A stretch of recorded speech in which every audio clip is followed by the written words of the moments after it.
G'day guys, Peter here from Oz Commercial Sewing Machines. Today's video we're going to do threading of the PS-1903SX. This also goes for the PS-1903SX-B, which is just the blue variant. So let's get started. We're going to start here at the twin thread post that comes standard with the machine. I've got a spool of M20 in the blue.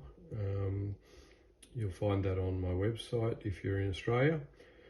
Okay, so we're starting off there. The second empty thread spool that I'm showing there, that one is if you're using the same colorway, you can put it on that second spool and use it to wind a bobbin, because you can actually wind a bobbin while you're sewing with this machine as well. So we'll start here and we'll follow the thread path up to the outer guide. So we're going straight up off the spool.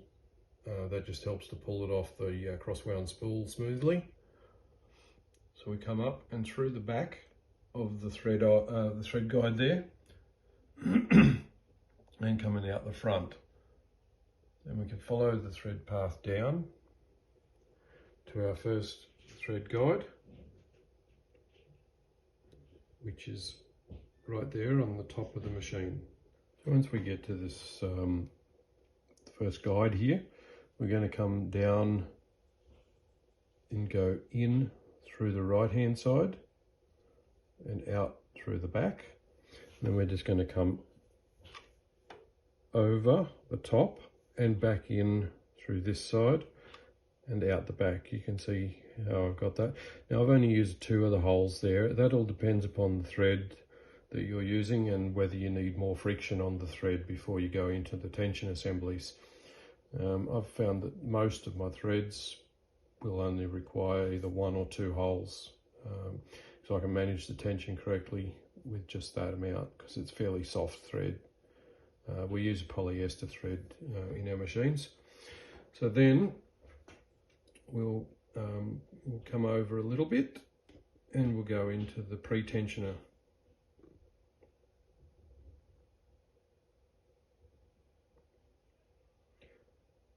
Okay, so with the pre-tensioner, we're going to do the same as what we did up here.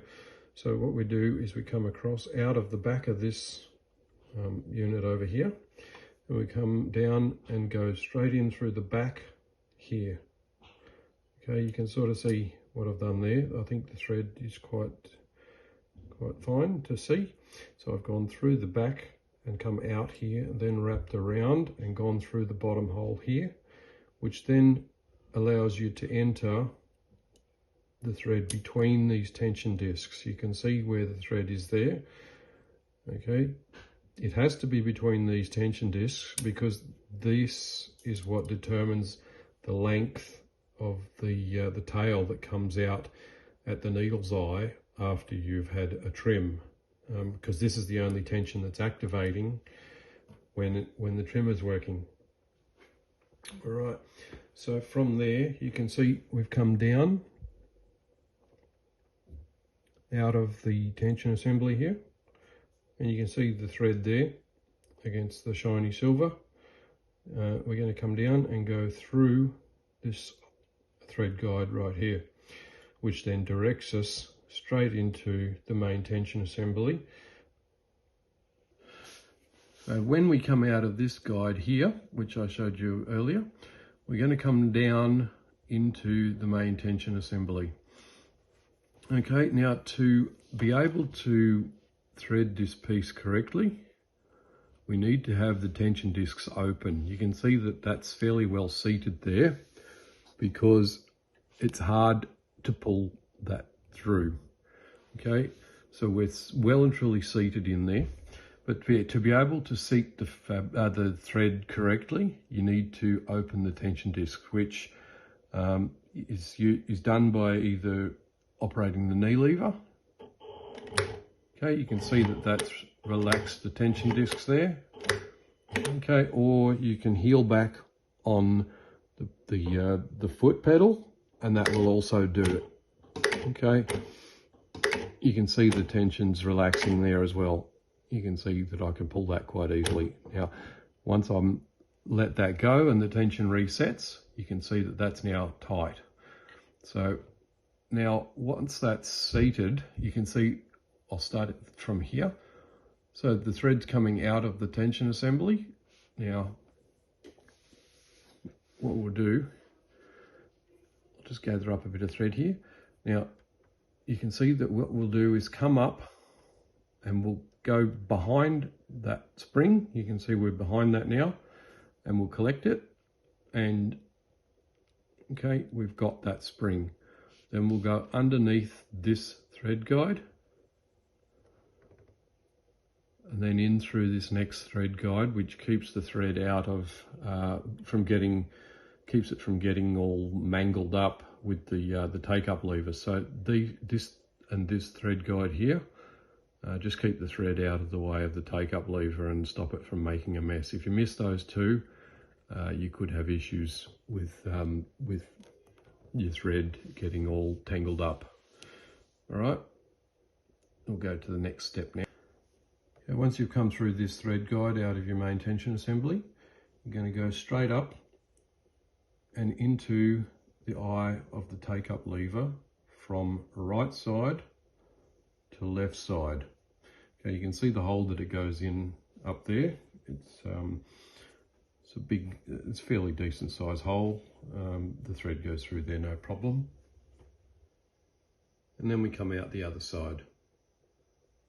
Okay, and then we head down and we go through this thread guide, which I showed you when we were back over here.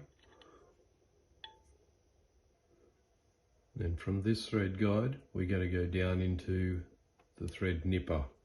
Okay, this is it holds and pins the thread against the machine at the start tack, and that's just puts a pressure there, and that's what basically creates the knot behind the fabric, where all this length of tail that you see here, whatever's left out of here, gets all sewn up into the back of the start tack.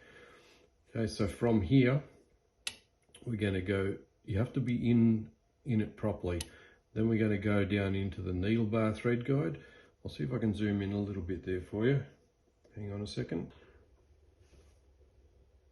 So we've zoomed in a little bit, and we now can show you the hole that's in the needle bar. The thread goes through that hole, and then you can see there we're coming left side to right side through the needle. Now there's no flat spots on these industrial needles, so they have to be pretty much right on straight, so that the hole is directly on the left side. There's the cutouts there. I'll show you that one in a minute. But you definitely, the thread goes through that hole and it threads left to right. Now we'll go through all this looking at it from a different angle, so you can see how the thread looks when it's going through all the tension assemblies and other places. Start back on the top of the machine where we were with that thread guide. Just show you both sides of that guide so you can see how the thread orientates. You can see it coming out of that hole there, and as we come back around, and then you can see it coming back out of this hole. Okay, then we come down to the pre-tensioner. Okay, you can see a fairly good close-up view there of how the thread is orientated, and you can also see, I'll open these discs up here, and you can see the thread is laying right between them there on the post. That's how it needs to be in there. This doesn't have too much pressure on it, it's just enough to determine the length of the tail. Okay, and coming out of the tension assembly there, you can see we're going through that guide, and you can see that the thread is between these tension discs too.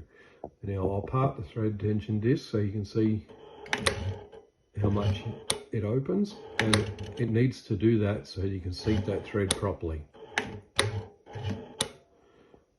Okay, we'll go around the other side.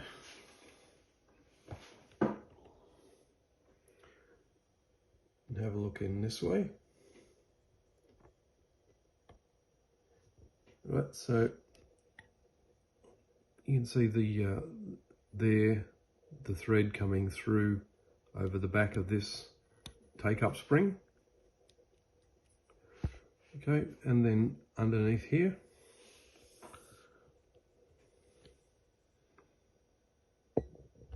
up through all the guides and into the take-up lever there.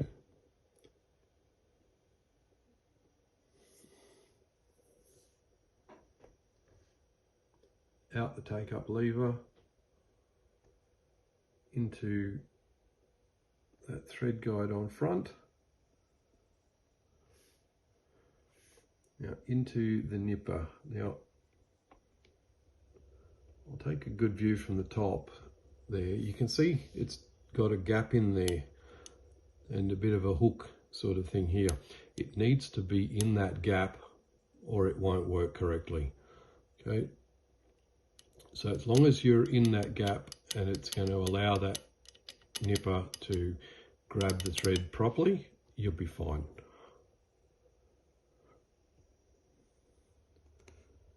And then down through the hole in the needle bar and